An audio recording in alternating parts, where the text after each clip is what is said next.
महाराष्ट्र में विधानसभा के चुनाव तो खत्म हो गए, लेकिन इस बार जीत से ज्यादा चर्चा है हार की। इसके पीछे रीजन सबसे बड़ा ये बोला जाता है कि अभी जिस तरह से महाविकास आघाड़ी एक्सपेक्ट कर रही थी उनकी जगह आएंगी 100 से ज्यादा, 120, 130, या फिर वो सरकार भी बना लेंगे, वो हुआ नहीं है और पूरा एक तरफा इलेक्शन हो गया, ऐसी चर्चा है। और इसीलिए ईवीएम पे सवाल खड़े हो रहे हैं। रोहित पवार खुद हमारे साथ है। कागजात लेके आए हो आप, कुछ केस स्टडी से एग्जैक्टली हो क्या रहा है? देखो, हमारा सिर्फ कहना ऐसा है कि ये जो पोस्टल बैलेट होता है वो अगर आप स्टडी करो तो उससे एक अंदाज़ा आ जाता है कि किस तरीके का इलेक्शन होने वाला है, कौन सी पार्टी पावर में आने वाली है। कि कोई भी अगर आप सर्वे करते हो तो एक सैंपल लेते हो, 30,000 का सैंपल हो या 50,000 का हो। यहाँ पे तो 5.5 लाख का सैंपल है। अगर बैलेट पेपर का, अगर पोस्टल बैलेट का अगर आप देखो तो वहाँ पे हमारी जो महाविकास आघाड़ी है वहाँ पे पोस्टल बैलेट पे 43.1% हमारे बाजू का वोटिंग दिख रहा है, और जो एनडीए है वहाँ पे 43.3 है, वो आगे 0.2% से आगे। लेकिन जब हम ईवीएम मशीन पे आते हैं तो डायरेक्ट 43 से हम 35 तक आते हैं, और 43 से वो 49 तक जाते हैं। मतलब यहाँ पे जो 13% का फॉल है, विच इज़ प्रीटी हाई। तो ये चीज़ हम एक्सेप्ट नहीं कर पाते। अगर आप यही चीज़ अगर if you look it in ये हरियाणा, वहाँ पे भी कांग्रेस को 73 वहाँ पे बैलेट पेपर पे दिख रहे थे, पोस्टल पे, और एक्चुअल असेंबली में 37 सीट्स आई थी। यही चीज़ अगर आप 2024 का लोकसभा देखो या 2019 का लोकसभा या विधानसभा देखो महाराष्ट्र का, वहाँ पे बैलेट पेपर के जो भी इंडिकेशन आता है उसी के आसपास वहाँ पे सीट्स भी उस पार्टी के उस तरीके से चुन के आती है। तो ये जो डिफरेंस है वो बहुत ज़्यादा डिफरेंस है। और दूसरी बात कैसा है कि अगर आप जो अभी पार्लियामेंट्री इलेक्शन हुआ था और अभी असेंबली का हुआ था, 6 महीने का फ़र्क है। उन दोनों में अगर आप देखो तो महाराष्ट्र में 74 लाख वोट बढ़ गए हैं। मैं वोटिंग 74 लाख से ज़्यादा हो गया है। अगर यही ट्रेंड थोड़ा सा अगर आप लास्ट 5 ईयर्स में देखो या उसके भी आगे देखो तो करीबन 15 लाख, 11 लाख, 20 लाख के आसपास ये ट्रेंड होता था। अब ये 74 लाख से वो जो वोटिंग बढ़ा है वो कहाँ का वोटिंग आ गया है। तो उसमें चुनाव आयोग ने डिक्लेयर कर दी थी ना कि इतना वोटिंग बढ़ा है महाराष्ट्र में। बराबर है। मैं क्या कह रहा हूँ कि ये जो अगर देखो 2014 का देखो, 19 का देखो, तो वहाँ पे जो नॉर्मल ग्रोथ है, अगर महाराष्ट्र का पॉपुलेशन ग्रोथ देखे तो लास्ट 25 ईयर्स में वो ग्रोथ नीचे जा रहा है। यहाँ पे आप क्या दिखा रहे हो कि पार्लियामेंट टू विधानसभा, इसमें 74 लाख का जो ग्रोथ है वो ज़्यादा अब नॉर्मल ग्रोथ ऐसे हम सबको लगता है।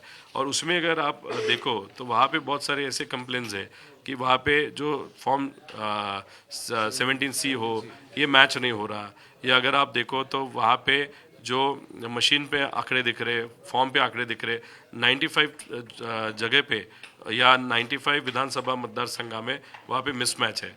तो यहाँ पे 84 पे महायुति के लोग चुन के आए, 10 पे हम है, और एक MIM वहाँ पे चुन के आई है। तो ये जो अलग अलग चीज़ें हैं, वो ये जो क्लैरिटी है, हम सबका क्या कहना है, जो रिजल्ट आया वो रहने दो, हमारा कंप्लेन नहीं है। हमारा कहना है कि अभी लोग हमको पूछ रहे हैं कि अभी ईवीएम पे हमको विश्वास रखना है कि नहीं रखना। हमारा ऐसा कहना है कि ऐसा डाउट अगर लोगों पे आता है तो अच्छी चीज़ नहीं है। इलेक्शन कमीशन ले एक जगह पे सब पार्टी को, नेताओं को बुलाओ, टेक्निकल लोगों को बुलाओ, 4 दिन हमको दो, हमको जो भी मशीन हम मांगते हैं वो वहाँ पे लाने की हम इन्वेस्टिगेशन करेंगे, जो भी हमारे डाउट्स है वो हम क्लियर करेंगे, और फिर वो अगर क्लियर होने के बाद तो आगे तो साफ ही है ना, तो आगे जो भी इलेक्शन आएगा वो हम डाउट नहीं निकालेंगे। लेकिन ये जो डाउट आज लोग निकाल रहे, इट इज़ नॉट राइट। तो ईवीएम हैक होने के मतलब जब चुनाव हार जाते हो तो ईवीएम हैक हुआ, इस तरह की बातें सामने आती है। ये देखो, जब पार्लियामेंट्री इलेक्शन हुआ था तब ये जो बहुत ज़्यादा जो ग्रोथ दिखी वोटिंग में वो उतनी नहीं थी। अभी डायरेक्ट 74 लाख जो बड़े हैं मतदान, वो थोड़ा सा डाउटफुल है, वो देखने की ज़रूरत है। और दूसरी बात, जब हम हमारे जो उम्मीदवार थे उनसे जब चर्चा की तो उनका कहना, और हमने भी वो सर्वे अलग अलग किए थे, आपने भी सर्वे किए थे, मीडिया चैनल्स ने, हमने हमारे सर्वे किए थे, जो भी बीजेपी के सर्वे ऑफिशियली बाहर निकले थे उसका भी अगर आप स्टडी करो तो वहाँ पे देखो, लास्ट टाइम पे बीजेपी ने एक सर्वे निकाला था, उस पर उनका कहना था कि 160 के आसपास वो चुन के आएंगे। 160 वो आएंगे तो हमारा कहना है कि 128 तो हमारे आने चाहिए। हमारा वही है, हमारा कहना है कि ठीक है, 50 बहुत अलग नंबर है, बहुत गलत नंबर है। 120, 125, 130, जैसे पोस्टल बैलेट पे अगर देखो तो 137 है। हमारा कहना है कि 137 ± 20, तो उसके आसपास तो आना चाहिए डायरेक्ट 50, और उसमें भी डाउट, और उसमें एक एक लाख एक आध कॉन्स्टिट्यूंसी में एक एक लाख मतदान वहाँ पे बढ़ा है, और वहाँ पे डाउटफुल वोट्स है। तो ये डाउट जो है ना वो बहुत डेंजरस चीज़ है। और दूसरी बात क्या है कि हम जब भी बात करते हैं तो हमको रिप्लाई ऐसा आता है कि ईवीएम मशीन पे इंटरनेट कनेक्शन नहीं होता, ठीक है, लेकिन बेरूट में इंटरनेट कनेक्शन न होने वाले डिवाइस पे, मतलब पेजर पे, उसको हैक किया गया। उसमें तो जीपीएस एक्सेस होता है, अरे इस पे भी जीपीएस होता ही है ना। ईवीएम पे जीपीएस एक्सेस होता है। जीपीएस जैसा एक सिस्टम वहाँ पे होता है विच कैन बी ट्रैक। तो वो जो चीज़ें हैं ना वो हमको जाननी है कि अंदर क्या चिप होता है, क्या सिस्टम होता है, किस तरीके के विषय होते हैं।